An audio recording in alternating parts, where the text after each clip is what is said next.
जी बच्चों, आवाज आ रही है आप सबको?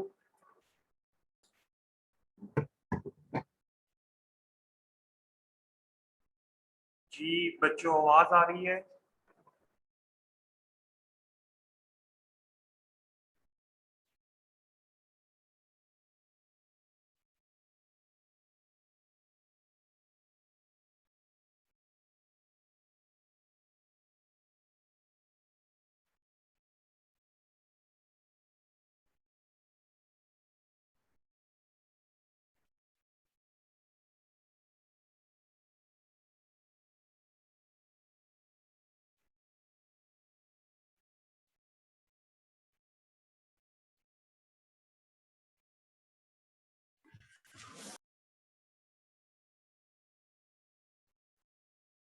जी पार्टिसिपेंट्स, आवाज आ रही है आप सबको?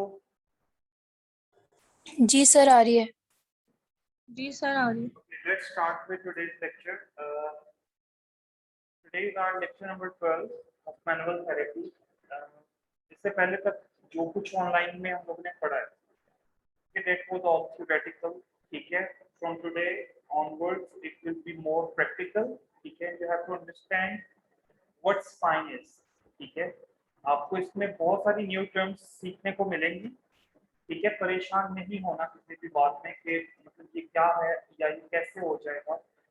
You have to follow the instructions. ठीक है, आप लोगों के पास मैंने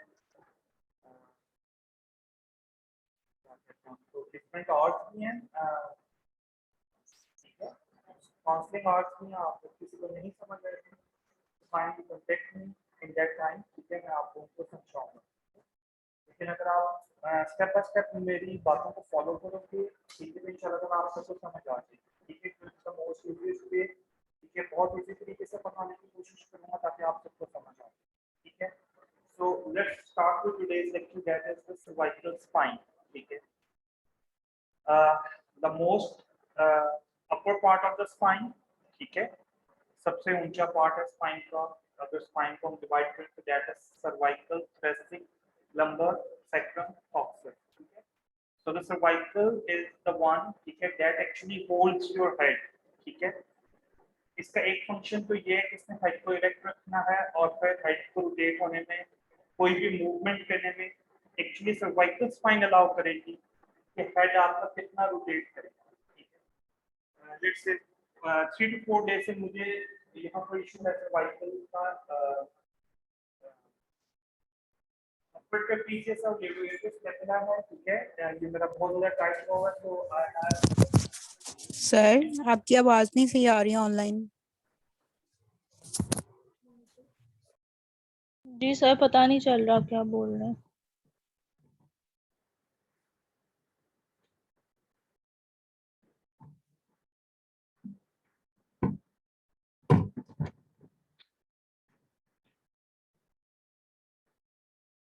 जी बच्चों, अब आवाज आ रही है? जी सर। ठीक है, सो सर्वाइकल स्पाइन अलाउ करेगा कि हमारा हेड कितनी डायरेक्शन में इजीली मूव कर सकता है। मैं आप लोगों को एग्जांपल दे रहा था कि मेरा अपर ट्रेपीजियस और लेटरल स्टेपला इस टाइम बहुत ज्यादा टाइट है। ठीक है, मेरे राइट साइड के स्केपुलर रिट्रैक्टर्स का थोड़ा सा इशू है, मस्कुलर इम्बैलेंस है, तो I have difficulty in observing this direction. मतलब मैं लेफ्ट साइड को इतना इजीली मूव नहीं कर पा रहा, या लेफ्ट साइड की तरफ मैं इतना इजीली मूव नहीं कर पा रहा। क्यों? क्योंकि मेरे स्कैपुला के रिट्रैक्टर्स में भी इशू आया हुआ, मेरे सर्वाइकल के भी। तो एक्चुअली मेरी सर्वाइकल स्पाइन जब तक फंक्शनल रहेगी, ठीक है, मेरे हेड में मैक्सिमम मोबिलिटी रहेगी। ठीक है, so the cervical spine is important for all of us. और सर्वाइकल स्पाइन को हम लोग अपनी ईज के लिए, अपनी असेसमेंट के लिए एज अ फिजिकल थेरेपिस्ट हम लोग इसको 3 रीजन्स के अंदर डिवाइड करते हैं। ठीक है, बाकी अगर किसी भी कहीं पे भी आप किसी को कहोगे ना, मतलब किसी एमबीबीएस को या किसी बीडीएस को, तो वो उसको इस चीज का नहीं पता। It is for all ease. ठीक है, हमने अपनी असेसमेंट को बेहतर बनाने के लिए, अपनी इवैल्यूएशन को बेहतर बनाने के लिए, फंक्शंस को इजी समझने के लिए हमने सर्वाइकल स्पाइन को 3 पार्ट्स में डिवाइड कर दिया है। The one is the upper cervical spine, The next is the mid cervical spine, and the last one is the lower cervical spine. Now the upper cervical spine, ठीक है, it constitutes of occiput, your head actually, मतलब head की जो articulation है, that are the occipital condyles, ठीक है, occiput के नीचे condyles होते हैं, तो just like this, ठीक है, इस तरीके से दो condyles होते हैं। तो कभी आप लोग जैसे कुर्बानी करते हैं तो बकरे की भी जब हम लोग वो करें तो just like this, ये दो articulations होते हैं occiput के बिल्कुल नीचे, दो articulations हैं जिनको हम लोग occipital condyles बोलते हैं। तो occiput as a whole, ठीक है, the atlas, the first vertebra, and the second vertebra, the axis, ठीक है, C1 atlas, C2 axis। atlas और axis क्यों कहा गया है C1 C2 को? Because both of them, they are different from each other as well as they are different from the rest of the vertebrae। Cervical के जितने भी vertebras हैं उनमें ये दोनों डिफरेंट हैं। C1 डिफरेंट है, C2 भी डिफरेंट है, और ये दोनों आपस में भी डिफरेंट है, ठीक है। इन दोनों का अपना भी कोई कैरेक्टर जो है वो एक दूसरे से मैच नहीं करता, इसलिए इनको स्पेशल नाम दिया गया है कि जी जो फर्स्ट सर्वाइकल वर्टिब्रा होगा उसको एटलस कहा जाएगा, जो सेकंड सर्वाइकल वर्टिब्रा होगा उसको एक्सिस बोला जाएगा। Now upper cervical spine, occipital condyles, atlas, axis. Next, the mid cervical spine, C3, 4, 5, and the lower cervical spine, C6, C7, and T1, ठीक है। अच्छा, ये that is very much important, ये बहुत important है as a physical therapist, क्योंकि यहाँ C7 से T1 जो है, this is what we call cervicothoracic junction. This is what we call as cervicothoracic junction, मतलब ये वो एरिया है जहां पे सर्वाइकल स्पाइन किसके साथ अटैच हो रही है, थोरेसिक स्पाइन के साथ। अच्छा, ये हमारे लिए इंपॉर्टेंट क्यों है? अगर आप थोरेसिक स्पाइन को देखो तो इसका पोस्टीरियर कर्व है, सर्वाइकल स्पाइन को देखो तो इसका इंटीरियर कर्व है। अच्छा, थोरेसिक स्पाइन में इतनी मोबिलिटी नहीं है जितनी आपके सर्वाइकल स्पाइन में, ठीक है। तो समझ में आ रही है बात कि हमने क्यों इसको इतना इतनी इंपॉर्टेंस दी है? क्योंकि ये सर्वाइकोथोरेसिक जंक्शन हमारे लिए है इंपॉर्टेंट, और यहाँ पर सबसे ज्यादा इश्यूज सबसे जल्दी स्टार्ट होते हैं, ठीक है। मींस टू से जो मेरा पोस्चर है, अगर मेरा पोस्चर पुअर पोस्चर में है तो मेरे सबसे ज्यादा इश्यूज जब स्टार्ट होंगे तो सबसे पहले मेरे सर्वाइकोथोरेसिक जंक्शन को इंपेयरमेंट में लेकर जाएंगे, ठीक है। एंड देन या तो वो असेंड कर देते इंपेयरमेंट, या वो डिसेंड कर देते, या वो मेरी सर्वाइकल स्पाइन तक मूव कर देगी, या वो थोरेसिक स्पाइन तक मूव कर देगी। समझ आ गई बात? सर एक दफा जो है ये थोरैको सर एक दफा जो है ये सर्वाइको थोरैसिक जंक्शन के बारे में जो आपने इंपॉर्टेंस बताई थी वो एक दफा रिपीट कर दें। बेटा थोड़ा सा ऊंची बोलो, मुझे आवाज नहीं आ रही आपकी। सर ये जो सर्वाइको थोरैसिक जंक्शन है ना, इसकी जो इंपॉर्टेंस है ना उसको आप बता रहे थे अभी, वो रिपीट कर दें दोबारा। इसको दोबारा बता दूं? अच्छा, Yes, sir. Cervicothoracic junction actually it is important for us as a physical therapist, क्योंकि यहाँ पे सर्वाइकल स्पाइन जो है एक्चुअली ये आर्टिकुलेट करिए with the thoracic spine. Now the thoracic spine, इसकी जो कनकेविटी है या इसकी जो कन्वेक्सिटी है that is in the posterior direction, ठीक है, जबकि सर्वाइकल स्पाइन की जो कन्वेक्सिटी है that is in the interior direction, ठीक है। सर्वाइकल स्पाइन का लॉर्डोटिक पोस्चर है जबकि थोरेसिक स्पाइन का काइफोटिक पोस्चर है। एक तो ये डिफरेंस है कि एक लॉर्डोटिक पोस्चर अटैच हो रहा है विद द काइफोटिक पोस्चर, ठीक है, या काइफोटिक कर्व कह लो, ठीक है। और सेकंड इंपॉर्टेंट चीज क्या है कि सर्वाइकल स्पाइन में मोबिलिटी ज्यादा है as compare to the thoracic spine, ठीक है। तो थोरेसिक स्पाइन में मोबिलिटी कम है, सर्वाइकल स्पाइन में ज्यादा है, ठीक है। इस वजह से यहाँ पे सबसे ज्यादा इंपेयरमेंट्स प्रोड्यूस होती हैं किस जगह पे, सर्वाइकोथोरेसिक जंक्शन पे, ठीक है। समझ आ गई बात की? देख लगा then it will cause a cervicothoracid junction issue.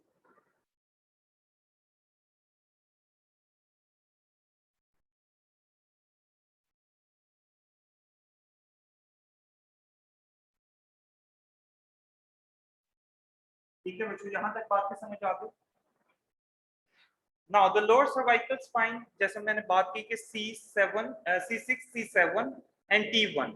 Now ये हम लोगों ने स्ट्रक्चरली इसमें T1 इंक्लूड किया है, बट वो कहते हैं एज अ फंक्शनल कंपोनेंट।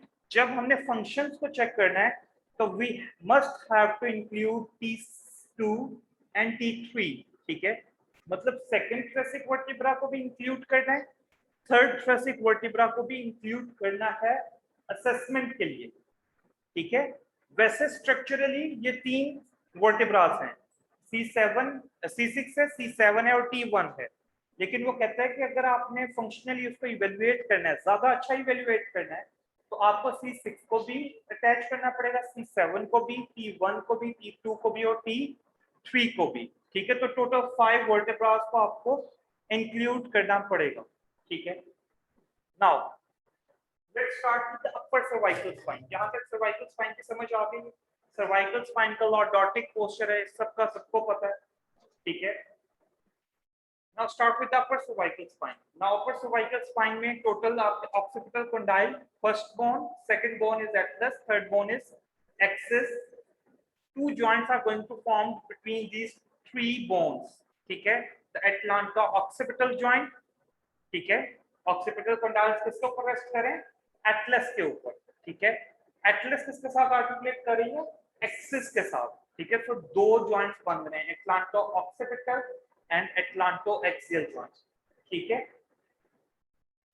दोनों का काम डिफरेंट, ठीक है। That is very much important, इस चीज को समझना है। दोनों का काम क्या है? डिफरेंट है। एटलांटो-ऑक्सिपिटल का क्या काम है? कैपिटल फ्लेक्शन करवाना या कैपिटल एक्सटेंशन करवाना और स्लाइड साइड बेंडिंग करवाना। स्लाइड क्या करवाना? साइड बेंडिंग, ठीक है। अब गौर करना है, मेरी हेड को, मेरी गर्दन को गौर करना है।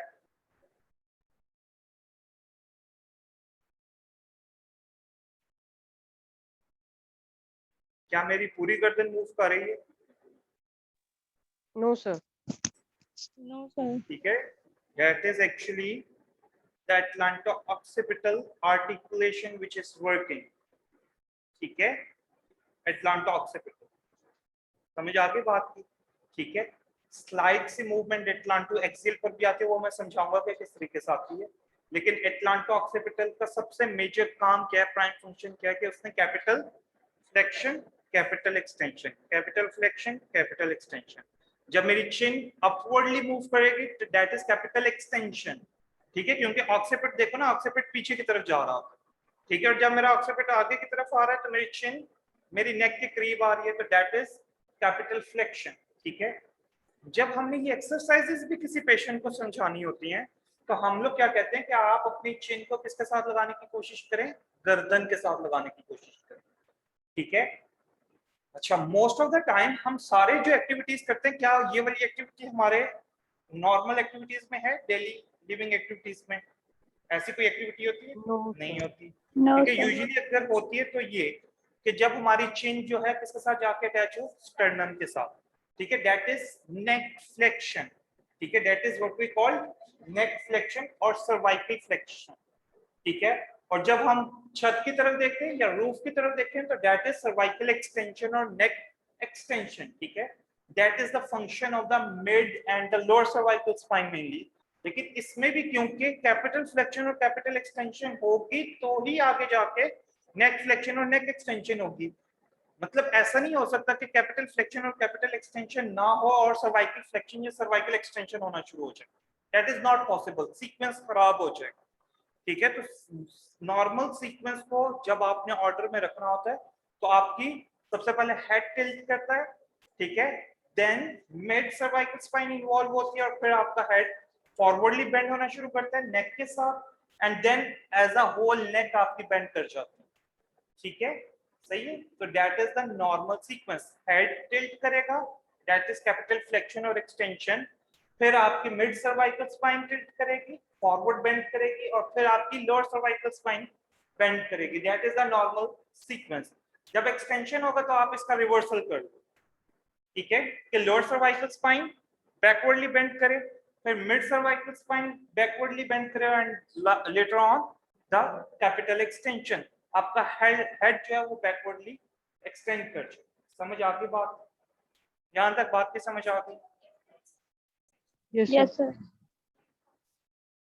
एटलांटो ऑक्सीपिटल के ऊपर कैपिटल एक्सटेंशन कैपिटल फ्लेक्शन हो रही है, but there is slight movement on atlanto axial joint, slight, ठीक है।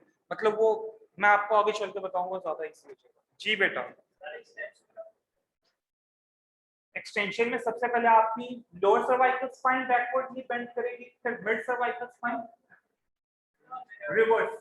रिवर्सल हो जाएगा, ठीक है।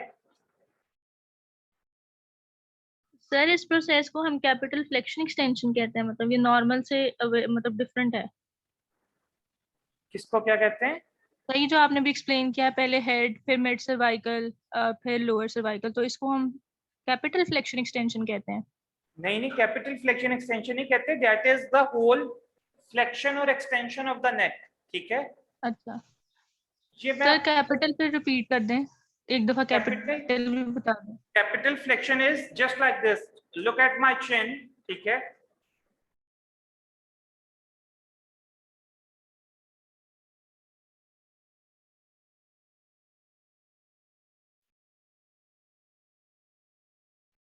This is capital flexion and this is capital extension, ठीक है। जब मेरी चिन अपवर्डली मूव करेगी तो मेरा ऑक्सीपिट बैकवर्डली बेंड करेगा, दिस इज कैपिटल एक्सटेंशन, ठीक है। और जब मेरी चिन गर्दन के पास आएगी, नेक के पास आएगी, तो that is called capital flexion. यहां तक बात की समझ आ गई है? जी sir, thank you. So now this is the function of the atlanto-occipital joint, ठीक है। अब वो कहते हैं कि एटलांटो ऑक्सीपिटल जॉइंट की अगर हम बात करें तो ऑक्सीपिटल कंडाइल्स, आप सब लोगों ने कन्वेक्स कनकेव रूल पढ़े हुए सब लोगों ने। यहाँ पे हम लोगों ने Yes, sir. सीखना क्या है, ठीक है। हम लोगों ने सीखना है कि भाई हमने मोबिलाइजेशन करनी है, तो हमारी किस डायरेक्शन में मोबिलाइजेशन होगी तो क्या चीज ठीक होगी, ठीक है। हमारे पास पहले क्या होना चाहिए? नॉलेज होना चाहिए। जब आपका प्रैक्टिकल आता है या कोई भी प्रैक्टिस होती है तो वो हमेशा एक्सपेरिमेंटेशंस के साथ आती है, ठीक है, with the help of your experience, ठीक है। आपकी ये जो प्रैक्टिस है ये बेहतर से बेहतर होती जाए, ठीक है। अभी मैं आप सब में से लेट्स से मैं ये मतलब इस चीज को मैं अगर 100 स्टूडेंट्स हैं, मैं हर बच्चे को सिखा भी दूं तो भी वो at the end of this degree उसको ये चीज याद नहीं रहेगी, ठीक है। लेकिन जब मैं उसको एक बेस नॉलेज अप्लाई कर दूंगा या उसको एक नॉलेज समझ में आ जाएगा, ठीक है, तो वो लेटर ऑन लाइफ के अंदर जब उसके पास नॉलेज होगा वो इजीली इस चीज को अप्लाई कर सकेगा, ठीक है। तो दैट इज मोर इम्पोर्टेंट कि आपके पास बेस ग्राउंड नॉलेज होना चाहिए, ठीक है। नॉलेज होता है आप लोग इजीली उस चीज को समझ सकोगे एक्चुअली वो क्या है। नाउ ऑक्सीपिटल कंडाइल्स दे आर, जैसे मैंने पहले बात कही, occipital condyles they are convex articular surfaces, ठीक है। जबकि जो एटलस है, ठीक है, इसके पास क्या है? कंकैविटीज है, ठीक है। दो कंकैविटीज हैं जो कि एक्चुअली occipital condyles को अलाउ करती है कि वो सिट कर सके, ठीक हो गया। तो that is where atlanto occipital joint is going to form, ठीक है। अब हम क्या कहते हैं कि जो हमारा प्रॉक्सिमल पार्ट होगा वो स्टेबल पार्ट कहलाता है, ठीक है। और जो डिस्टल पार्ट होता है that is called the mobile part, ऐसे ही है ना। तो इसमें प्रॉक्सिमल आपका कौन सा पार्ट बनेगा? द एटलस, ठीक है। Atlas will remain stable and the occipital condyle और the occiput will try to move और बिकम्स मोबाइल, ठीक है, ठीक है। यहाँ तक बात की समझ आ गई। नाउ जब एटलस स्टेबल है, दिस इज द कनकैविटी, और ऑक्सीपिट आपका मूव कर रहा है, कन्वेक्स आर्टिकुलर सरफेसेस मूव कर सर रहे हैं। आपकी आवाज कम आ रही है कन्वेक्स, और वीडियो भी नहीं आ रही सर। जी बेटा अब आवाज आ रही है? Yes, sir. Now the occipital condyles these are convex articular surfaces, जबकि जो एटलस है वो कनकेव आर्टिकुलर सरफेसेस के साथ है, ठीक है। एटलस जो है वो किसके साथ है? कनकेव आर्टिकुलर सरफेसेस के साथ, और ऑक्सीपिटल कंडाइल्स क्या है? कन्वेक्स आर्टिकुलर सरफेसेस हैं। एटलस क्या करेगा? स्टेबल रहेगा, क्यों? क्योंकि वो प्रॉक्सिमल पार्ट है, ठीक है। और यूजुअली हमारा जो मानना है या जो प्रिंसिपल है कि जी प्रॉक्सिमल पार्ट स्टेबल रहता है और डिस्टल पार्ट क्या करता है, मूव करता है, ठीक है। तो दैट स्टेबल पार्ट, ठीक है, कनकेव आर्टिकुलर सरफेस, ये क्या रहेगा, स्टेबल रहेगा, और जो ऑक्सीपिट है वो आपका क्या करेगा, मूव करेगा, means convex articular surfaces move करेंगी। सो कौन सा रूल अप्लाई होगा, either convex to concave or concave to convex. Convex convex to to concave क्योंकि mobile part Convex to concave. आएगा, ठीक है। Convex to concave rule will be applied here. Convex to concave rule क्या कहता है कि जिस डायरेक्शन में रोलिंग होगी उससे ऑपोजिट डायरेक्शन में क्या होगा, gliding. Now look at it, ठीक है, जब कैपिटल फ्लेक्शन होगी तो रोलिंग किस डायरेक्शन में होगी, एंटीरियर डायरेक्शन में रोलिंग होगी, और ग्लाइडिंग किस डायरेक्शन में होगी, पोस्टीरियर डायरेक्शन में। बात समझ आ गई online participants? Yes sir. Sir ऊपर जो है Look वो at it. ऑक्सीपिट है, वो जो कि कन्वेक्स है, उसके बाद नीचे सर एटलस है जो आपने बताया कि कनकेव है, तो सर जो मूवमेंट है वो नीचे वाले पे नहीं होनी चाहिए, एटलस पे क्यों नहीं हो रही मूवमेंट? जो मूविंग पार्ट है वो ऑक्सीपुट जो है वो कैसे है? इधर से तो आवाज नहीं आती, उधर से ही आती है। बेटा थोड़ा सा ऊंची बोलो।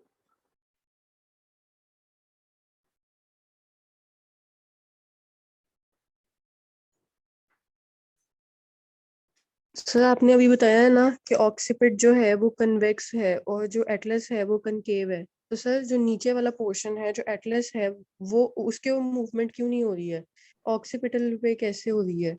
वो क्यों मूव करेगा, कनकेव क्यों नहीं मूव करेगा जो नीचे वाला है?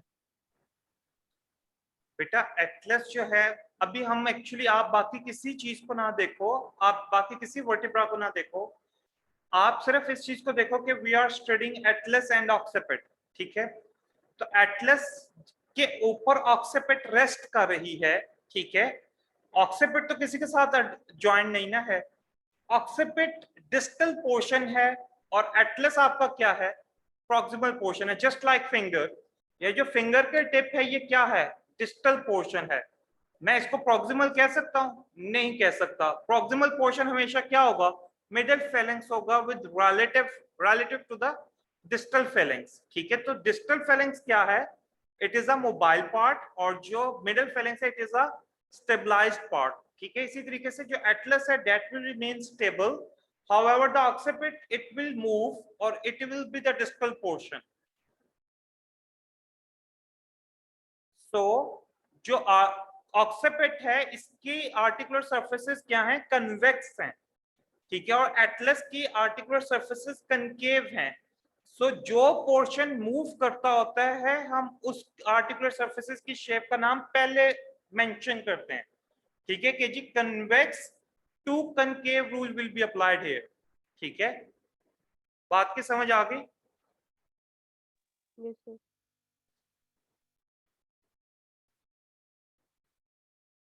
यस सर आ गई जी है।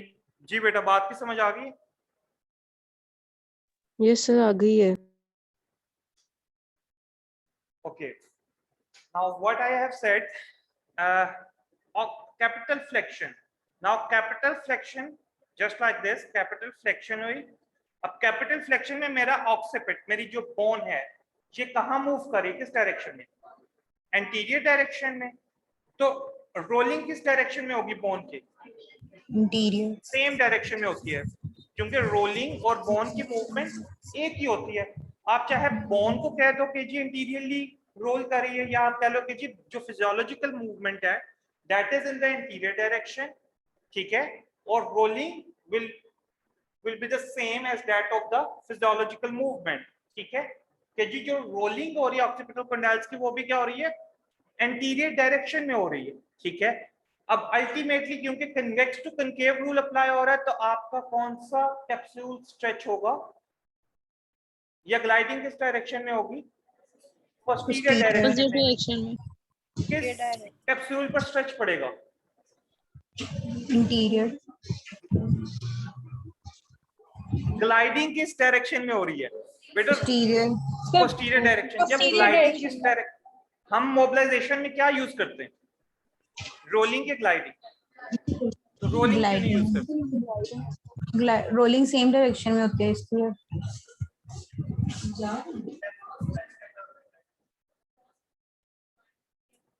कोई एक स्पेसिफिक आंसर बता दे तो क्या बात है, दिल खुश हो जाए।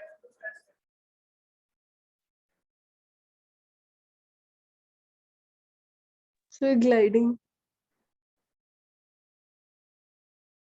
बेटा हम रोलिंग करेंगे तो that will be damaging for our joint, ठीक है, इसलिए हम रोलिंग करते ही नहीं है। पुराने वक्तों में जब ऐसे किसी का कंधा जाम हो जाना या किसी की कोई जोड़ अगर जाम हो जाता था ना, तो वो पूरी फिजियोलॉजिकल मूवमेंट फोर्सफुल तरीके के साथ करते होते थे। लाइक वो जो पेशेंट होता था उसको 5 या 6 बंदे काबू करते थे, ठीक है, और जो डॉक्टर होता था वो उसकी मूवमेंट को फोर्सफुली प्रोड्यूस करवाता था, ठीक है।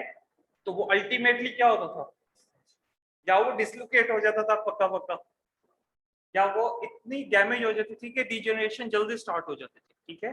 सो ग्लाइडिंग इज पॉसिबल, ग्लाइडिंग हमारे लिए बेनिफिशियल है। रोलिंग अगर हम करवाएंगे तो that is not beneficial, patient खुद जितना मर्जी कर ले, ठीक है। सो बेटा याद रखना है, जिस डायरेक्शन में ग्लाइडिंग होगी उसी डायरेक्शन का कैप्सूल स्ट्रेच होगा, याद रखना है, ठीक है। अब ये देखो, मैंने इसी खाने के अंदर रहना है, मैं अब आपको एक समझा रहा हूँ बात। मैंने इस खाने के अंदर रहना है, क्या मैं रोल करूं एंटीरियर डायरेक्शन में तो मैं इस खाने से तो आगे चला जाऊंगा ना, इस ब्लॉक से मैं आगे चला जाऊंगा। अब अल्लाह ताला ने क्या दिया है, मेरे में कैपेबिलिटी दी है कि मैं क्या कर रहा हूँ, एट द सेम टाइम पीछे ग्लाइड भी करता जा रहा हूँ, रोल भी करता जा रहा हूँ, ग्लाइड भी करता जा रहा हूँ, रोल भी करता जा रहा हूँ।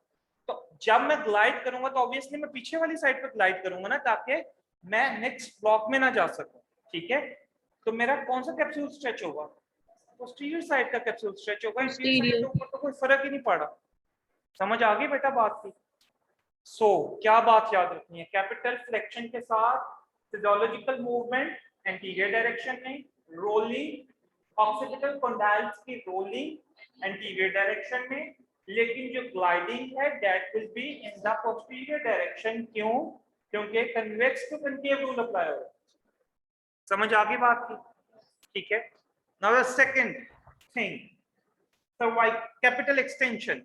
कैपिटल एक्सटेंशन में क्या होगा, ठीक है, physiological movement in the backward direction और the posterior direction, rolling of the occipital condyles in the posterior direction, gliding will be in the anterior direction, stretch of the capsule किस portion का होगा, anterior portion, interior में sir. क्योंकि उसी direction में क्या हो रही है, ग्लाइडिंग हो रही है। याद रखना है ऐसे फिंगर टिप्स के ऊपर, बैकवर्ड डायरेक्शन में फिजियोलॉजिकल मूवमेंट, पोस्टीरियर डायरेक्शन में रोलिंग, एंटीरियर डायरेक्शन में ग्लाइडिंग, और एंटीरियर पोर्शन जो है कैप्सूल का क्या होगा, स्ट्रेच होगा, ठीक है।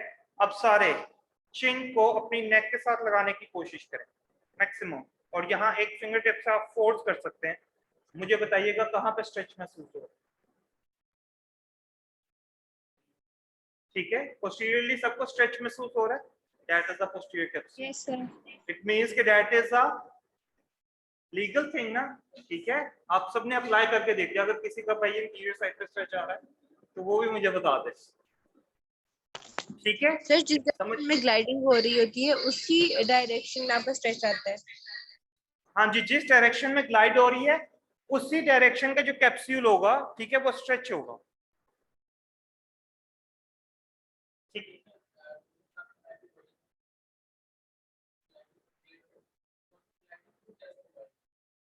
ग्लाइडिंग मोबिलाइजेशन के साथ, ठीक है, with the help of mobilization, ठीक है। यहाँ तक बात की समझ आ गई। अच्छा, अब आपको पता चल जाएगा कि लेट से एक पेशेंट आता है जिसके सर्वाइकल फ्रैक्चर लिमिटेड है, तो मैंने किस डायरेक्शन में ग्लाइडिंग लेनी है।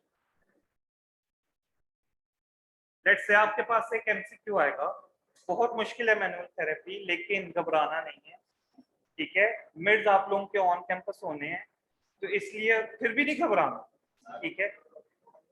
ये बेटा ऑन कैंपस क्लास नहीं हो रही, मैं खड़ा होकर क्लास नहीं दे रहा। सही है, घबराने वाली बात है। तो अब मैं आपसे क्वेश्चन क्या करूंगा, ठीक है। आपके पास एक पेशेंट आता है, वो लंबी चौड़ी कहानी डाल के, ठीक है, आपके पास क्या आएगा एक्चुअली कि जी उसकी कैपिटल फ्लेक्शन नहीं हो रही, आप किस डायरेक्शन में ग्लाइडिंग देंगे?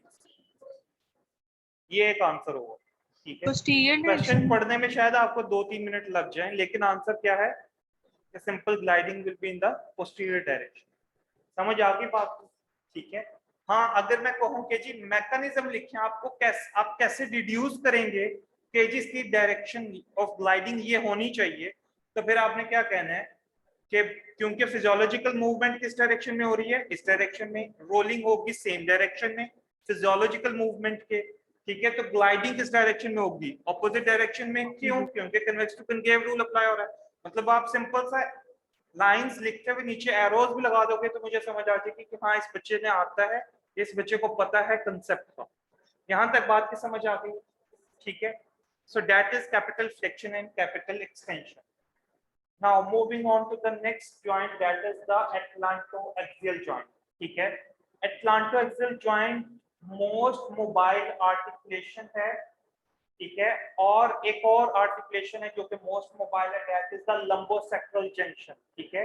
ये जो हमारी रोटेशन है ना, ठीक है, ये मोबाइल है और एक हमारी गर्दन की रोटेशन मोबाइल है, ठीक है। एटलांटोएक्सियल मोबाइल है ना, क्या इजीली फ्रीली मूव कर रही है, so that is freely moving due to the atlantoaxial articulation, atlantoaxial articulation।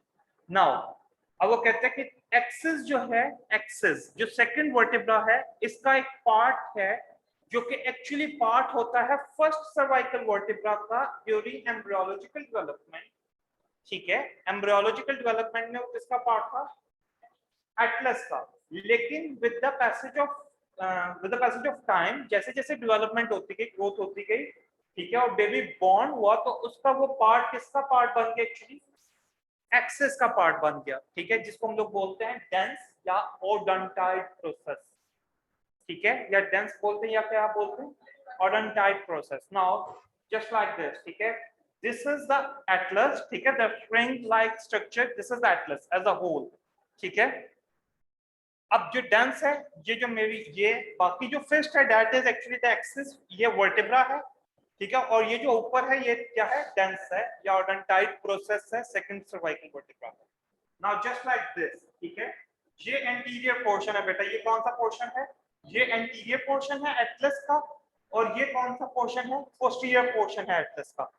Centre के अंदर क्या है? स्पाइनल कैनाल है, और यहाँ से स्पाइनल कॉर्ड क्या कर रही है? पास कर रही है, ठीक है। एक ओवरव्यू आ गया, सबको समझ आ गई बात? Now this is the dense, ठीक है, ये नीचे क्या है? C2 की वर्टिकल बॉडी है, ये जस्ट लाइक दिस, ठीक है, ये इस तरीके से आर्टिकुलेट कर रही है, ठीक है।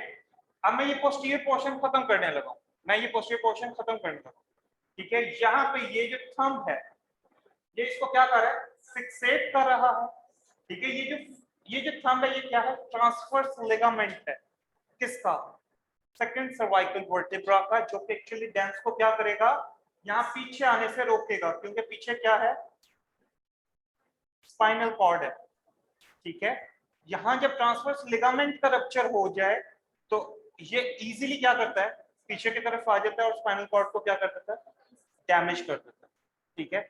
मतलब फौरन से क्वाड्रिप्लेजिया हो जाएगा पेशेंट, ठीक है। यहाँ पे एक बहुत अहम बात जो समझने वाली है, ऐसा पेशेंट जो स्टीरॉइड्स पर हो, ऐसा पेशेंट जो स्टीरॉइड्स पर हो, ऐसा पेशेंट जो हकीमी दवाई पर हो, means most of the time they are steroids, ठीक है, ठीक है। वो हिकमत वाली बात आप रही नहीं, ठीक है, इसलिए आप लोगों ने उसको क्या कंसिडर करना है कि ये भी स्टीरॉइड्स ही हैं, ठीक है।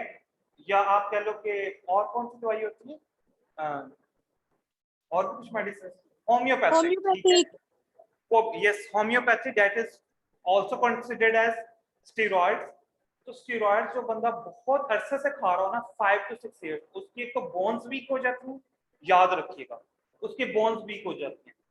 मैं किसी नॉर्मल इंडिविजुअल को मोबिलाइजेशन कर रहा हूं ना, ठीक है, और एक ऐसे पेशेंट को जिसने स्टीरॉइड खाया हुआ है, एक ही फोर्स होगी, नॉर्मल पेशेंट की मोबिलाइजेशन होगी लेकिन उसकी हड्डी फ्रैक्चर हो जाएगी। सर होम्योपैथिक मेडिसिन स्टेरॉइड्स होती हैं?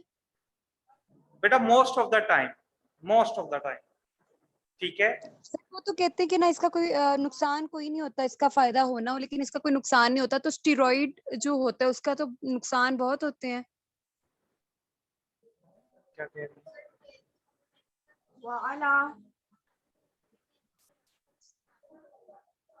स्टीरॉइड्स का भी वैसे नुकसान नहीं होता, स्टीरॉइड्स का नुकसान बिल्कुल एंड स्टेज पर जाकर होता है। स्टीरॉइड्स हमारी बॉडी के अंदर खुद स्टीरॉइड्स बनते हैं, कॉर्टिकोस्टीरॉइड है, ठीक है। क्या है ये? स्टीरॉइड हार्मोन है एक्चुअली। ये जितने भी हार्मोन्स है ना, ये जो स्टीरॉइड्स होते हैं ये एक्चुअली हार्मोन्स होते हैं, ठीक है। अब इसमें एनाबॉलिक स्टीरॉइड्स होते हैं और कुछ कैटाबॉलिक स्टीरॉइड्स होते हैं। जो एनाबॉलिक स्टीरॉइड्स होते हैं वो पहले आपको बिल्कुल ठीक कर देते हैं, बूस्ट अप कर देते हैं, ठीक है। मतलब आपको कोई भी इंजरी हुई है, कोई भी इन्फ्लेमेशन है, आपको बूस्ट अप करके 5 to 7 years 10 years तक बिल्कुल ठीक रखेंगे, लेकिन लेटर इन द लाइफ, ठीक है, वो उतना ही जल्दी डिस्ट्रॉय कर देते हैं, ठीक है। इसलिए कहा जाता है कि जी स्टीरॉइड्स नहीं लेते homeopathy most of the time, ठीक है। तो मैंने मैम बात सर, लेकिन वो जो है स्टेरॉइड्स जो है वो अगर प्रोलॉन्ग लेते जाएं तो वो इम्यूनिटी भी तो कम कर देते हैं ना बॉडी की। पहले इम्यूनिटी सेम जिस तरीके से पहले कहा मैंने, इम्यूनिटी भी बूस्ट होती है, लेकिन with the passage of time वो इम्यूनिटी कम हो जाती है। ओके। उर्दू में एक चैप्टर पढ़ा था overcoat, yes Yes, sir. Overcoat. Yes sir. Steroid just like overcoat है, ठीक है। सारों को शायद आपको सब बात तो उसका याद होगा, ठीक है। तो एक्चुअली वो जो ओवरकोट है, दैट ओवरकोट इज स्टीरॉइड, ठीक है, लेकिन जो उसके अंदर इंसान है वो इंसान ही है, वो बॉडी है, ठीक है। सो मैं कहना क्या चाह रहा हूँ, जो स्टीरॉइड्स यूज कर रहे हैं, ठीक है, इनकी बोन फ्रैक्चर होने के बहुत चांसेस हैं, प्लस ये जो ट्रांसवर्स लिगामेंट है इसके रप्चर के चांसेस बढ़ जाते हैं, इसके रप्चरिंग के चांसेस क्या हो जाते हैं, बढ़ जाते हैं, ठीक है। समझ आ गई बात। सेकेंड इंपॉर्टेंट चीज, रेमाटाइड आर्थराइटिस, सिस्टेमिक आर्थराइटिस किसी को भी हो, सिस्टेमिक आर्थराइटिस, एक तो ऑस्टियोआर्थराइटिस है, that is the degenerative joint, लेकिन अगर सिस्टेमिक आर्थराइटिस है, ठीक है, सीरोपॉजिटिव आर्थराइटिस, रेमाटाइड आर्थराइटिस में रेमाटाइड क्या होता है, पॉजिटिव होता है, लेकिन रेमाटाइड आर्थराइटिस के अलावा बहुत सारे ऐसे आर्थराइटिस हैं जो कि सीरोपॉजिटिव कहलाते हैं, ठीक है।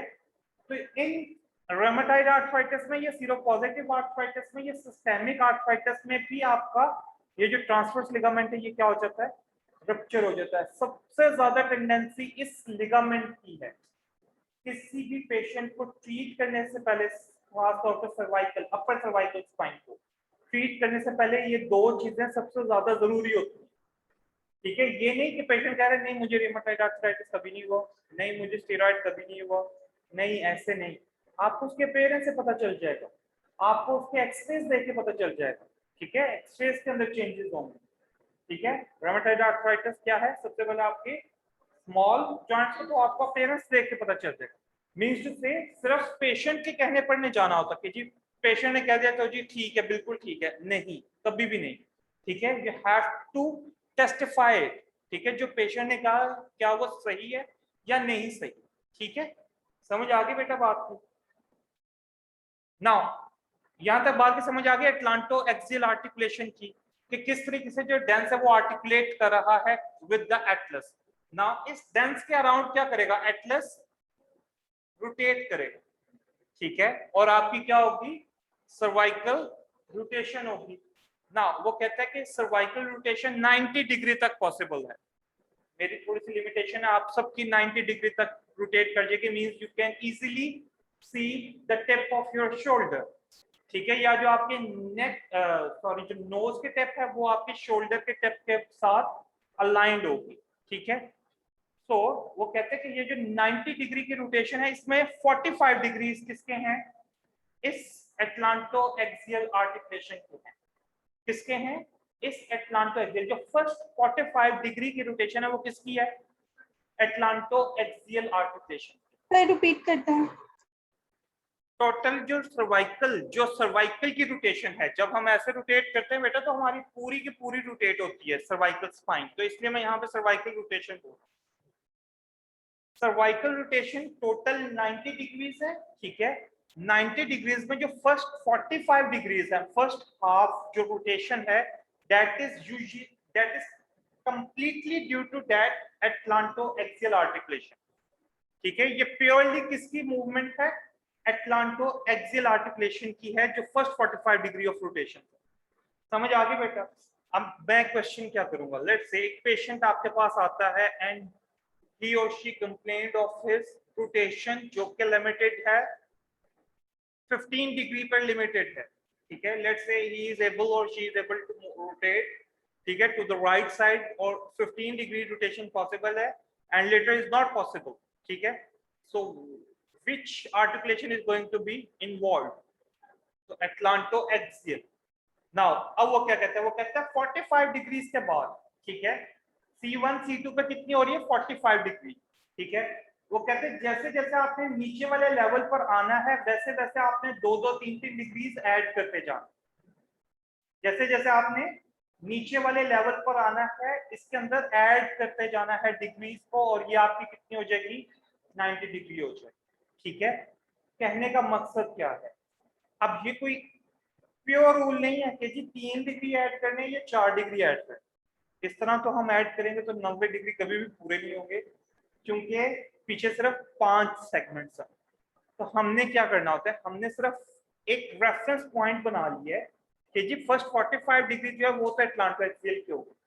इसके बाद जो भी आएगा 45 से 90 के मिड में हुआ तो मींस टू से 4 C4 5 या C6, इन तीनों में कहीं मसला है।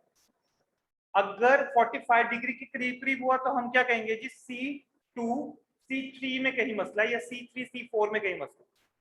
अगर बिल्कुल 90 डिग्री के करीब कहीं पर इश्यू है तो हम क्या कहेंगे कि जी C7 T1 या T2 या T3 में कहीं मसला। बात की समझ आई है? रेफरेंसेस बनाएं। सर ये एक ठीक है, दफा रिपीट कर रेफरेंस दो। के लिहाज से आप लोगों ने पढ़ना है। बात सर की ये समझ दोबारा आ बता गई? दो। सब बच्चों को बात की समझ आ गई? ठीक है, so atlanto axial articulation and atlanto occipital articulation. Now ये जो डेंस है ना बेटा, ठीक है, ये जो डेंस, ठीक है, वापस उसी स्टोरी पर आ जाओ कि ये डेंस है, ठीक है, ये ट्रांसवर्स लिगामेंट है। अब वो क्या कहता है? वो कहता है कि जब कैपिटल फ्लेक्शन और कैपिटल एक्सटेंशन होती है ना, ठीक है, तो तब क्या होता है कि ये जो एटलस है, एटलस डेंस नहीं, एटलस है ना, ठीक है, एटलस क्या करता है? टिल्ट करता है डाउनवर्डली। ठीक है, सही है, टिल्ट करता है डाउनवर्डली, और उसने रेफरेंस दिया हुआ है डेंस का। ठीक है, डेंस नहीं पीछे की तरफ जाता जोर लगा। एटलस क्या करता है? एक्चुअली टिल्ट करता है आगे की तरफ ड्यूरिंग कैपिटल फ्लेक्शन। तो अब वो क्या कहता है? वो कहता है कि जो पोस्टीरियर एटलस का जो पोस्टीरियर बॉर्डर है उसका और डेंस का डिस्टेंस क्या हो जाएगा? कम हो जाएगा।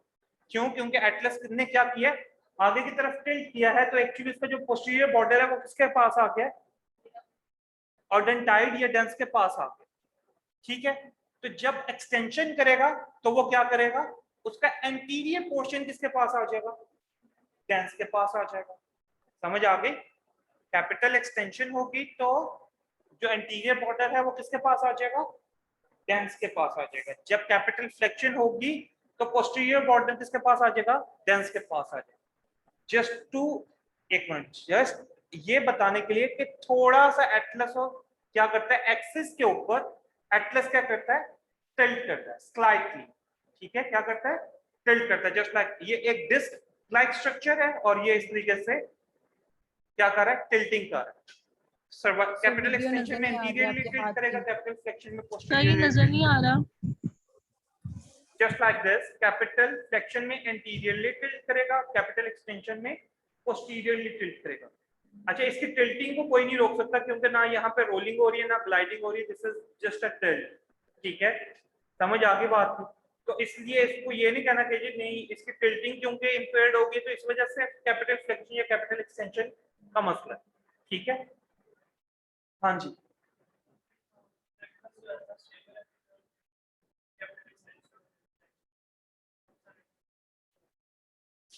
अब हम नीचे वाले ज्वाइंट पर आते हैं।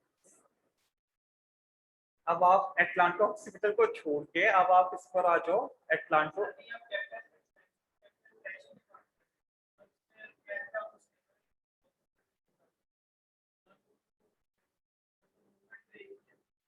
ये मैं पहले आप लोगों को समझा देता तो 80 बच्चों को समझ ही नहीं आनी चाहिए। मैंने इसलिए आपको स्टेप बाय स्टेप समझाई है कि मूवमेंट, प्राइम मूवमेंट कहाँ पर है, एटलांटो ऑक्सीपिटल पर है। Slide movement is taking place at the Atlas, जो कि सिर्फ टिल्ट कर रही है। मैंने पहले बात कही है कि एटलस जो है इसकी टिल्टिंग हो रही है, रोलिंग या ग्लाइडिंग नहीं है। तो मैं अगर ये नहीं भी समझाऊंगा तो भी आप लोगों को फायदा नहीं होगा, क्योंकि ना आप इसकी टिल्टिंग को किसी रोलिंग के साथ या किसी ग्लाइडिंग के साथ ठीक नहीं कर सकते। इसकी टिल्टिंग होनी होनी, ठीक है। पढ़ने की सिग्निफिकेंस सिर्फ ये है कि जब आप लोगों ने कैपिटल फ्लेक्शन करवानी है, कैपिटल एक्सटेंशन करवानी है, तो इतनी करवानी है कि जिसको पेशेंट बेयर कर सके। Let's say old age patient है, अक्सर कैपिटल फ्लेक्शन करवाने से जिनको डिजेनरेशन हुई होती है, कैपिटल फ्लेक्शन करवाने से current like electric shock sensation आती है, ठीक है, ऑल अराउंड द बॉडी। ठीक है, वो किस वजह से आ रही है? क्योंकि स्पाइनल कॉर्ड क्या होगी, स्लाइटली जो उसके ड्यूरा मैटर है या अरेक्नॉइड मैटर है उनके ऊपर प्रेशर पुट होगा, जिसकी वजह से ये फीलिंग आती है। समझिए, ये दैट इज द सिग्निफिकेंस कि आप लोगों ने कैपिटल फ्लेक्शन या कैपिटल एक्सटेंशन में आपको पता होना चाहिए कि ये डेंस क्योंकि पोस्टीरियर बॉर्डर के पास जा रहा है, तो पोस्टीरियर बॉर्डर के पास जाते हुए स्पाइनल कॉलम का साइज नैरो हो जाएगा। ठीक है, यहां तक बात की समझ आ गई? जी बच्चों, बात की समझ आ गई है?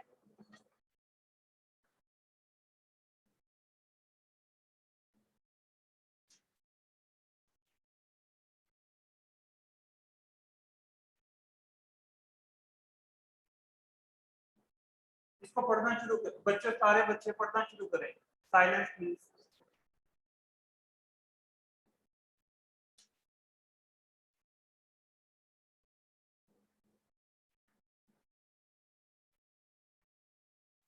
Not is for occipital contact, C knot कहा जाता है। नॉट नॉट जीरो छोटा दो, बिल्कुल सी के बॉटम पर होता है, ये वो है। ठीक है, तो सी नॉट इज फॉर ऑक्सीपिट। पढ़ लिया बच्चों? ठीक है, ऑनलाइन पार्टिसिपेंट्स पढ़ लिया? जी सर। Yes sir.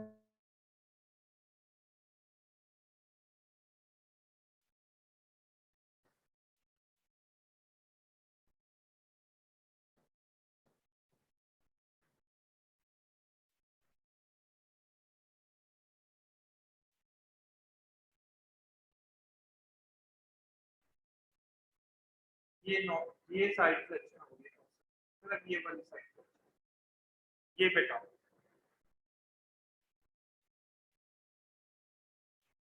ठीक है, दिस इज ऑन द, ये साइड बेंडिंग हो रही है। ठीक है, so this is just possible on the atlanto-occipital joint। ठीक है, अच्छा आप लोगों ने किसी ने कहा नहीं कि सर जैसे आपने एटलांटो ऑक्सीपिटल में बात की है रोलिंग की ग्लाइडिंग, आपने एटलांटो एक्सियल में बात की? सर आपने बताया यहाँ पे ट्रांसलेशन टिल्टिंग होगी।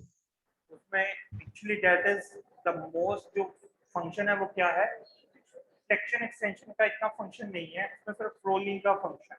ठीक है, जिसकी वजह से हमने सिर्फ क्या करना है कि रोलिंग को देखने के लिए हम लोगों ने ग्लाइडिंग देनी होती है, लेकिन इसकी जो ग्लाइडिंग है that is on the facet joints. ठीक है, that is on the facet joint. ठीक है, so that is a different part. ठीक है, वो हम बाद में पढ़ेंगे। जी बेटा, पढ़ लिए यहाँ तक? Yes sir.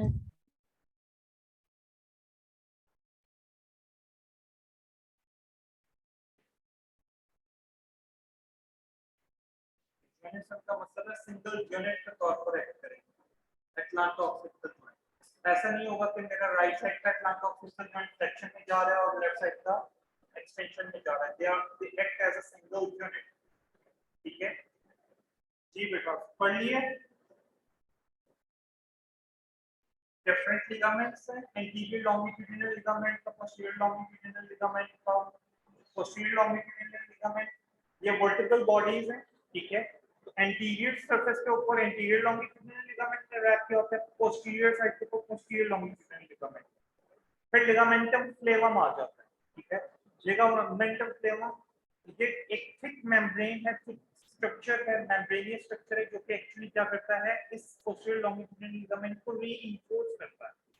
सर आपकी आवाज कम आ रही है। आपकी आवाज सही लिगामेंटम नहीं। फ्लेवम जो है ये भी पोस्टीरियर डायरेक्शन में प्रेजेंट होता है, पोस्टीरियर साइड के ऊपर प्रेजेंट होता है, और ये रीइंफोर्स करता है पोस्टीरियर लॉन्गिट्यूडिनल लिगामेंट को, ठीक है, पोस्टीरियर बाउंड्री के ऊपर प्रेजेंट होता है, ठीक है।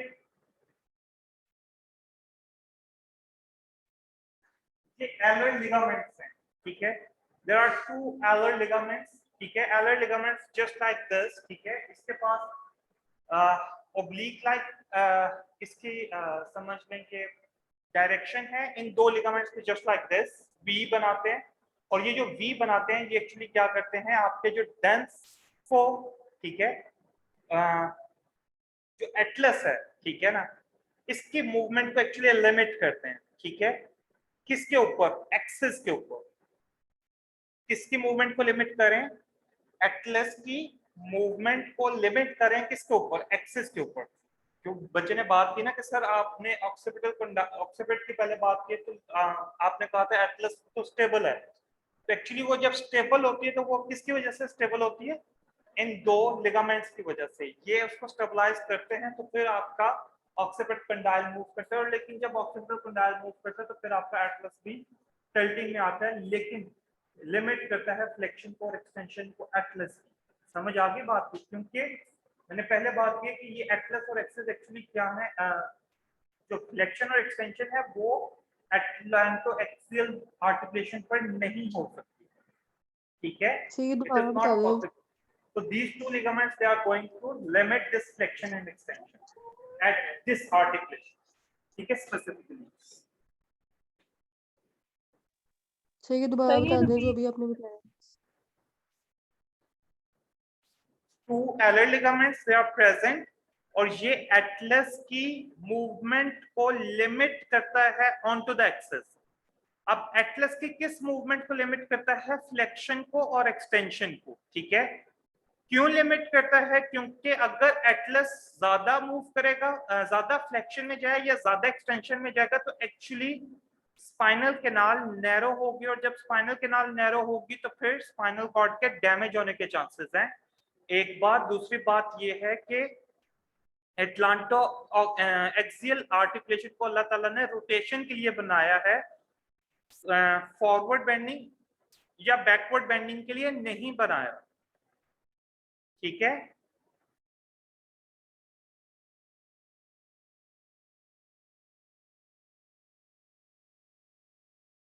जी बेटा पढ़िए आगे, एटलांटो एक्सियल आर्टिकुलेशन।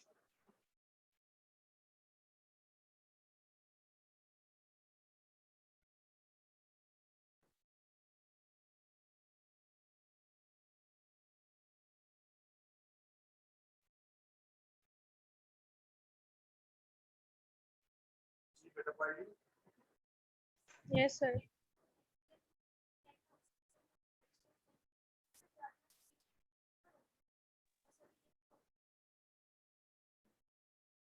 C1 और C2 के ऊपर ना फ्लेक्शन और एक्सटेंशन होगी, लेकिन बहुत कम। अगर ज्यादा होने की कोशिश करेगा ना तो एलर लिगामेंट उसको लिमिट कर देंगे। क्यों, क्योंकि इसका फंक्शन नहीं है ज्यादा कैपिटल फ्लेक्शन कैपिटल एक्सटेंशन करवाना, कैपिटल फ्लेक्शन कैपिटल एक्सटेंशन करवाना किसका काम है, सर ये एक्सप्लेन कर दे, आपकी आवाज भी नहीं आ रही। ठीक है।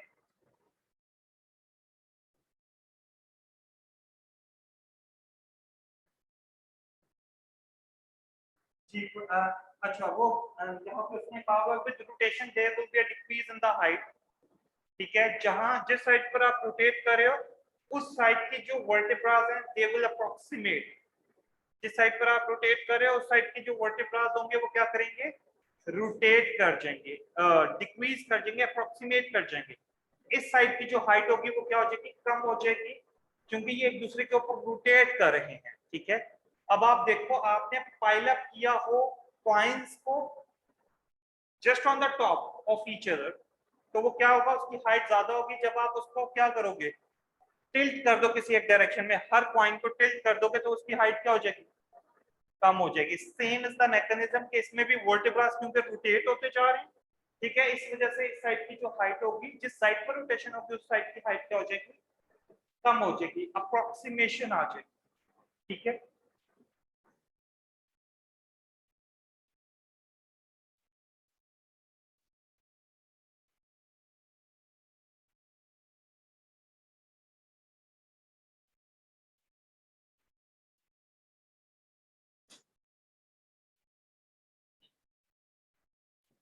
वो जो एलर्ट लिगामेंट्स हैं, ठीक है, इसके साथ एक और लिगामेंट अटैच होता है जो कि एक्चुअली वो 3 प्रोजेक्शन जस्ट लाइक दिस, ठीक है, ये 2 एलर्ट लिगामेंट्स, ठीक है, और ये एक लिगामेंट, ये तीनों एक्चुअली क्या बना देते हैं, क्रूसिफॉर्म लिगामेंट बना देते हैं, ठीक है। ये 2 एलर्ट लिगामेंट्स हैं जिनकी उसने बात की हुई है अंकल ने, there are 2 projections of the ligament, ठीक है, और उसके बाद जो थर्ड प्रोजेक्शन आती है, ठीक है, वो एक्चुअली क्या बना देती है, क्रूसिफॉर्म लिगामेंट बना देती है। They are just there to stabilize that dens, ठीक है, ताकि डेंस किस में ना जाए, स्पाइनल कैनाल में ना जाए, स्पाइनल कॉर्ड डैमेज ना हो, ठीक है। रेस्टिंग पोजीशन क्या होती है सर्वाइकल स्पाइन की, स्लाइड एक्सटेंशन, ठीक है, क्या है, स्लाइड एक्सटेंशन है, ठीक है, क्यों, क्योंकि ये लॉर्डोटिक पोस्चर है, ठीक है, तो इसलिए slide extension will be the resting position, ठीक है। अगर ये काइफोटिक पोस्चर होता है तो इसके लिए slide flexion will be the resting position, ठीक है, क्योंकि फ्लेक्शन हमारा काइफोसिस बनाता है और एक्सटेंशन हमारी लॉर्डोसिस बनाती है, इसलिए क्योंकि सर्वाइकल स्पाइन का लॉर्डोटिक पोस्चर है, इसलिए अल्लाह ताला ने उसकी रेस्टिंग पोजीशन स्लाइड एक्सटेंशन रखी हुई है। समझ आ गई बात, ठीक है। Close back position, complete extension, ठीक है। अब वो कहते हैं कि जब आप कंप्लीटली एक्सटेंड कर लोगे, ठीक है, तो उसमें क्या होगा, आपकी क्लोज बैक पोजीशन बन जाएगी, मींस तमाम के तमाम आर्टिकुलर सरफेसेस एक दूसरे की मैक्सिमम अप्रोक्सीमेशन में आ जाएंगे, लिगामेंट्स, मसल्स, ये सारे के सारे क्या हो जाएंगे, टाइटन होना शुरू हो जाएंगे, ठीक हो गया। तो ये जो कंप्लीट एक्सटेंशन है ये क्या है, इसकी क्लोज बैक पोजीशन है। Capsular pattern, side flexion and rotation equally limited, ठीक है, और उसके बाद कॉमा के बाद एक्सटेंशन लिखा हुआ है, मींस टू से साइड बेंडिंग और रोटेशन जो है ये इक्वली लिमिटेड होगी। शायद आप लोगों को याद हो, अपर क्रॉस सिंड्रोम जब मैंने पढ़ाया था तो मैंने क्या कहा था, स्पाइन या स्कोलियोसिस में, शायद आप लोगों को स्कोलियोसिस पढ़ाया, हाँ नहीं, आप वो थेरापेटिक्स में पढ़ाया, सो उनमें साइड बेंडिंग और रोटेशन, कपल मूवमेंट का पता है, ठीक है, तो स्पाइन में जो कपल मूवमेंट है that is actually the side bending and rotation, वो चाहे सर्वाइकल है, वो चाहे थोरैसिक है, वो चाहे लंबर है, दोनों में हर एक पोर्शन में, हर एक विजन में कपल्ड मोशन यही रहेगी, साइड बेंडिंग और रोटेशन। डिफरेंस कहाँ आ जाता है कि जी अपर सर्वाइकल स्पाइन में किस साइड की साइड बेंडिंग होगी तो किस साथ में रोटेशन किस साइड की होगी, मैं अभी आपको चल के बताता हूँ क्योंकि डिफरेंस है। तो वो कहता है कि जो कैप्सूलर पैटर्न है, मींस कैप्सूलर पैटर्न कब डेवलप होता है, जब पूरा कैप्सूल एज अ होल क्या हो जाए, टाइट हो जाए, ठीक है। तो कैप्सूलर पैटर्न क्या डेवलप होगा कि साइड बेंडिंग और रोटेशन जो है वो इक्वली लिमिटेड होगी, मतलब जितनी साइड बेंडिंग लिमिटेड है उतनी ही रोटेशन लिमिटेड होगी, और साथ में फिर बाद में अगर लिमिटेशन आई तो वो किसकी आएगी, एक्सटेंशन की आएगी। अच्छा, ये जो बाद वाली लिमिटेशन है ना बेटा, ये जो एक्सटेंशन है, ठीक है, जब आप इसको रिवर्ट करना शुरू करोगे, ठीक है, एक्सटेंशन सबसे पहले आ जाएगी, ठीक है, और साइड बेंडिंग और रोटेशन में सबसे ज्यादा टाइम लगेगा रिवर्ट करने, ठीक है। सर आपकी आवाज बहुत हल्की है। एक्सटेंशन सर आपकी आवाज भी हल्की है और आप नजर भी नहीं आ रहे। मैं ये बात कर रहा हूँ बेटा कि साइड बेंडिंग और रोटेशन पहले लिमिटेशन में आएंगी, और अगर बाद में कोई लिमिटेशन आई तो वो एक्सटेंशन की आएगी। लेकिन वो कहता है कि जब आप मैनेजमेंट करते हो, ठीक है, एज अ डॉक्टर जब आप मैनेज कर रहे हो, ट्रीट कर रहे हो, तो आपकी एक्सटेंशन जल्दी इंप्रूव हो जाती है, लेकिन जो साइड बेंडिंग और रोटेशन है उसको टाइम लगता है, ठीक है, और कभी भी ये फुली रिकवर नहीं हो पाती अक्सर केसेस के अंदर, ठीक है। समझ आ गई बात की, क्योंकि ये कपल्ड मोशन है, कोई एक मूवमेंट ज्यादा हो जाएगी और वो अल्टीमेटली दूसरे मूवमेंट को क्या कर देगी, रिस्ट्रिक्ट कर देगी। ऐसी क्या चीज पढ़ाई थी मैंने क्या कहा था, hyper mobility in one joint can induce a hypomobility in the adjacent joint, ठीक है। तो जब आप रोटेशन को इंप्रूव कर रहे हो और साथ में साइड बेंडिंग को इंप्रूव नहीं कर रहे हो तो अल्टीमेटली क्या होगा, रोटेशन बेहतर हो जाएगी लेकिन साइड बेंडिंग रिस्ट्रिक्ट हो जाएगी फर्दर, ठीक है। इसलिए इन दोनों को इकट्ठा लेके चलना पड़ता है, लेकिन मोस्ट ऑफ द केसेस इनमें किसी एक मूवमेंट की रिस्ट्रिक्शन रह जाती है, समझ आ गई बेटा बात?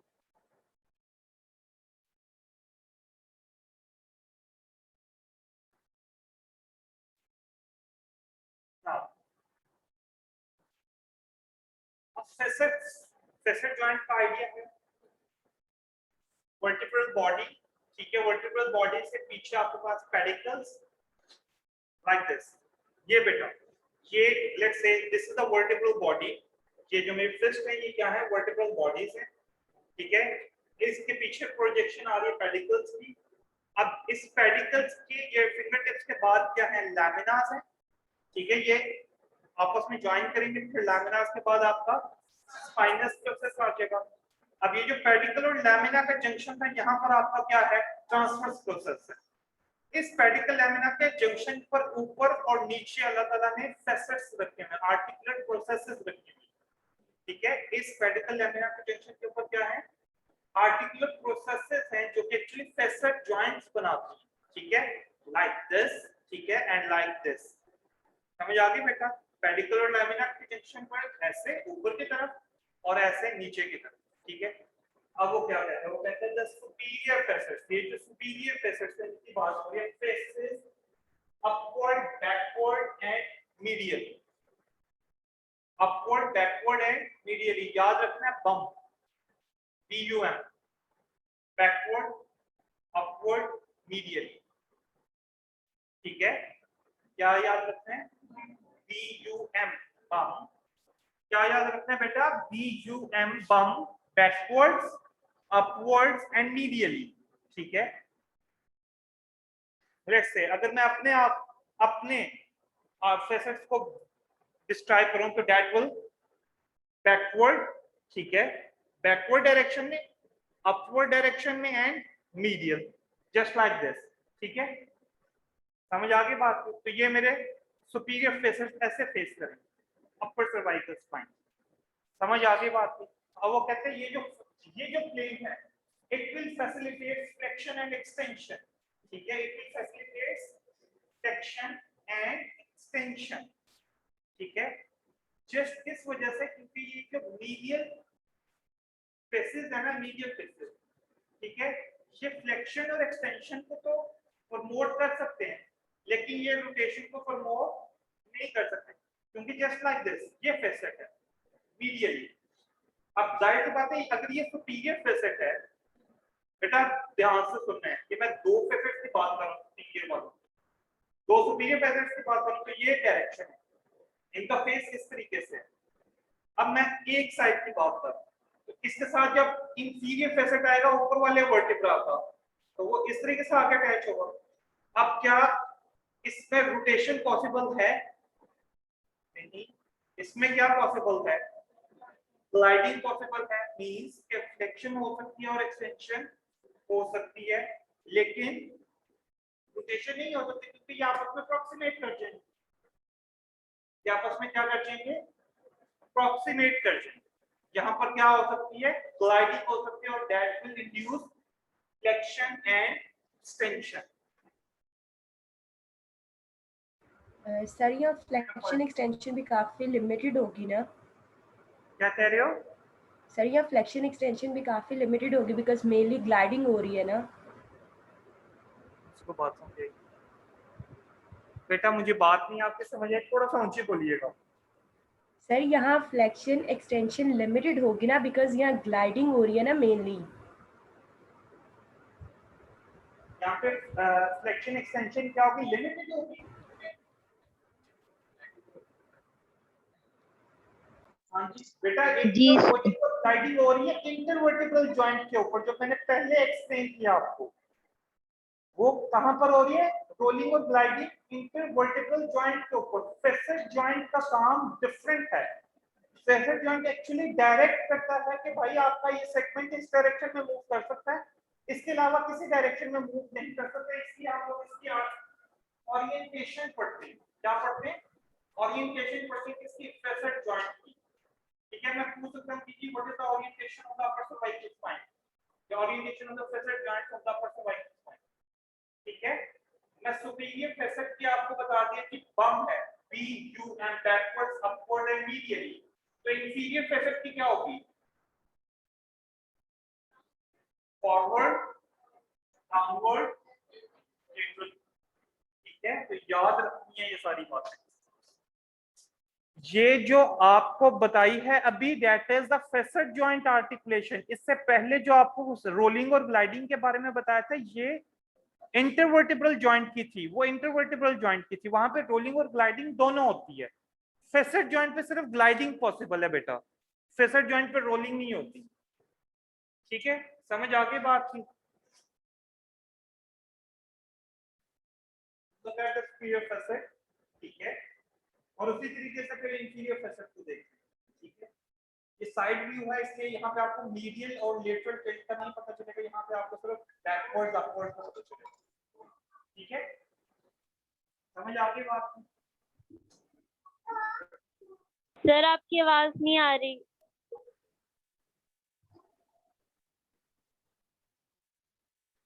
और सर ये भी रिपीट कर दें, इंफीरियर फेसेट पे क्या मूवमेंट आएगी? Forward, downward, lateral.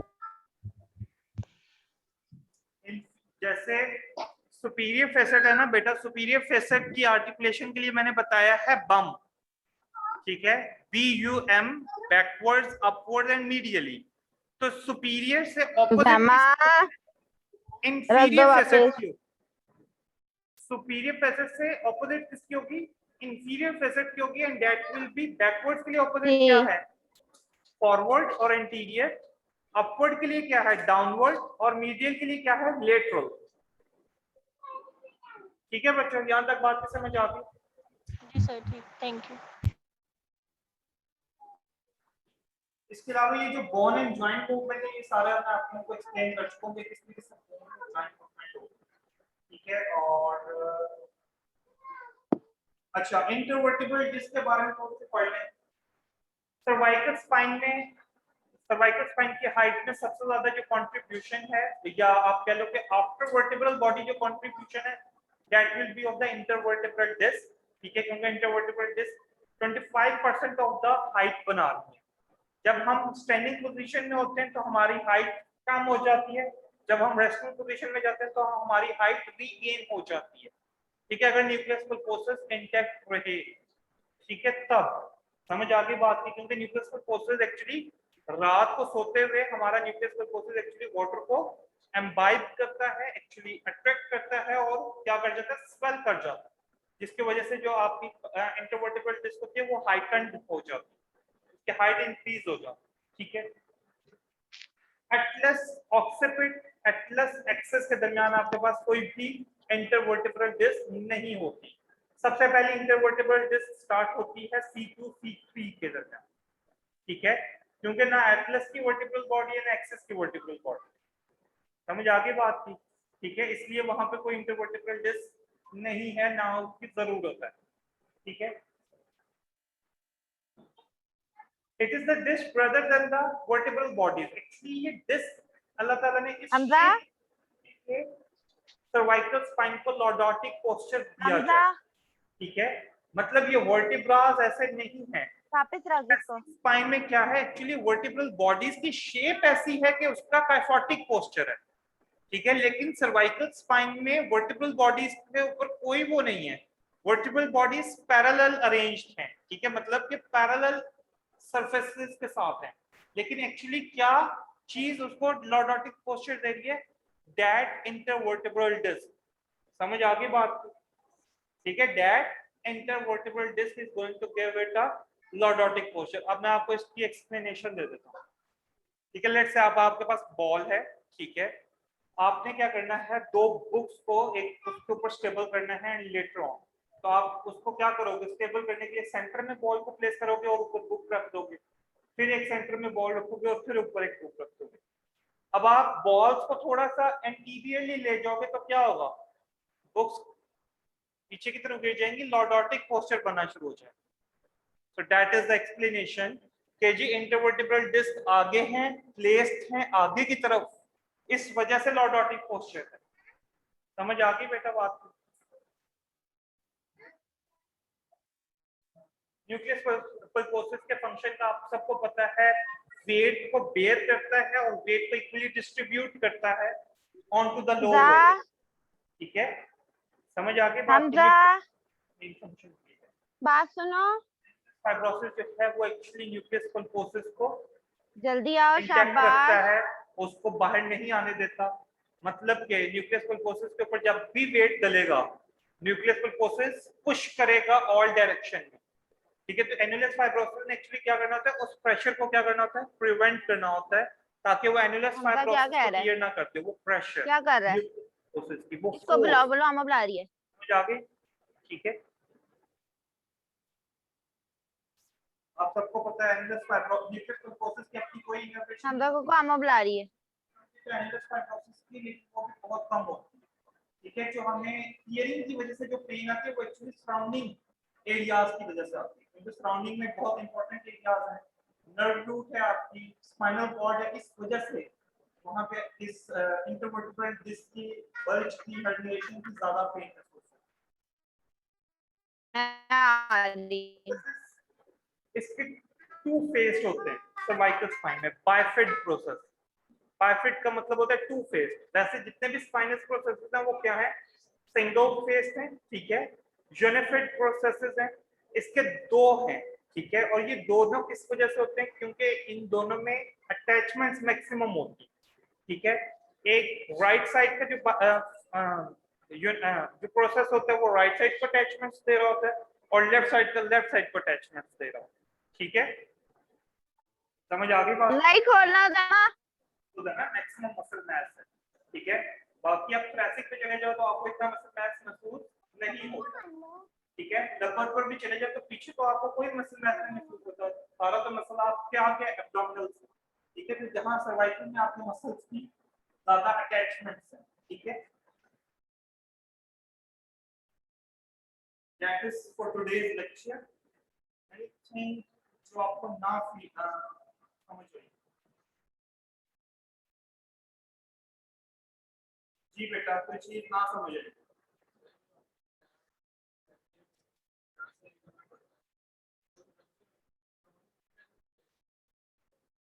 सर आपने जो एटलांटो एक्सियल में आपने कैपिटल फ्लेक्शन और कैपिटल एक्सटेंशन बताई थी वो एक बार दोबारा रिपीट कर दें। एक मिनट रुको, हमें कैसे पता चलेगा? हमें हिस्ट्री से पता चलेगा। ठीक है, हम क्या करेंगे, हम बगैर किसी ट्रीटमेंट के बनेंगे यहाँ पे हमारे करवा करना हमारा पता चल जाएगा कि लिगामेंट इंटैक्ट है।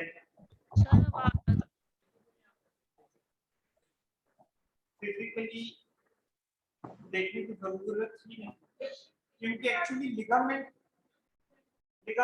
होता इंटैक्ट ही है। वो वीक इतना हो जाता है कि आपने हल्की सी मूवमेंट की तो वो रप्चर हो जाए। ठीक है, वो होगा इंटैक्ट ही। हमने क्या करना है, हमने ये actually that is a red flag sign कि जी रूमेटॉइड आर्थराइटिस का कोई भी पेशेंट आ जाए सर्वाइकल स्पाइन की इशू के साथ, तो सबसे पहले आपने इसका रेड फ्लैग्स को क्लियर आउट कर।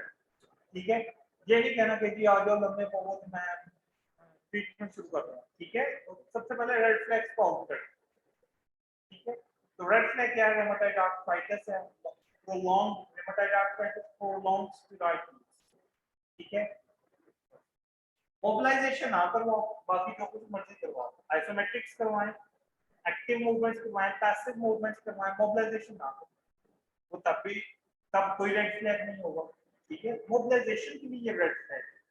ठीक है, अच्छा सेकंड क्वेश्चन आपका आया था एटलांटो एक्सियल में सर्वाइकल फ्लेक्शन और एक्सटेंशन का। बेटा एटलस जो है ना एक डिस्क लाइक स्ट्रक्चर है। ठीक है, और एक्सिस का डेंस है। ठीक है, अब एटलस ने क्या करना है, फ्लेक्शन में आगे की तरफ टिल्ट हो जाना है, डिस्क जैसे एक डिस्क होती है, इसने आगे की तरफ डिस्क को टिल्ट हो जाना है ड्यूरिंग फ्लेक्शन, और ड्यूरिंग एक्सटेंशन इसने पीछे की तरफ टिल्ट हो जाना है। ठीक है, सिंपल, इसमें कोई इंपॉर्टेंट वो नहीं है, सिर्फ इसकी टिल्टिंग है एटलस की। अच्छा बेटा, जो सबसे इंपॉर्टेंट चीज है कपल्ड मूवमेंट। ठीक है, नाउ द कपल्ड मूवमेंट, ठीक है, side bending with rotation.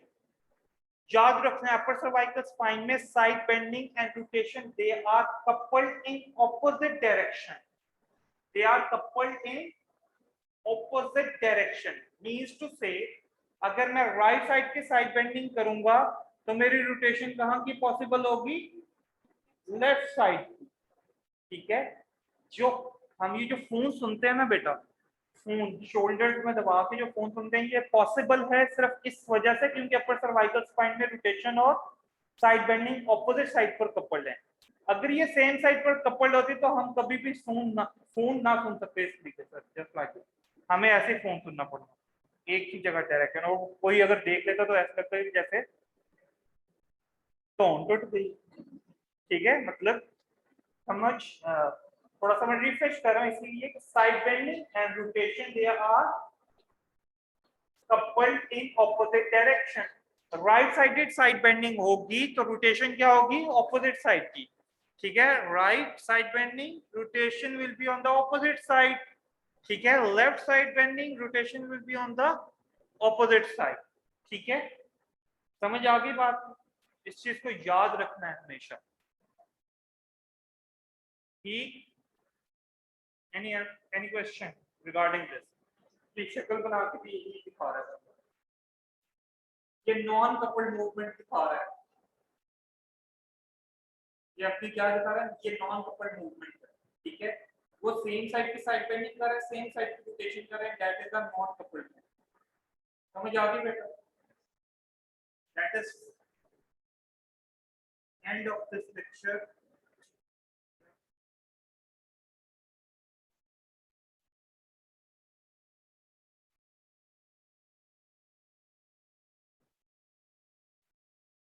Sir last 2 lectures की रिकॉर्डिंग अपलोड कर दें प्लीज। जी बेटा, उसे नहीं चल रहा। आप लोग ऐसा तो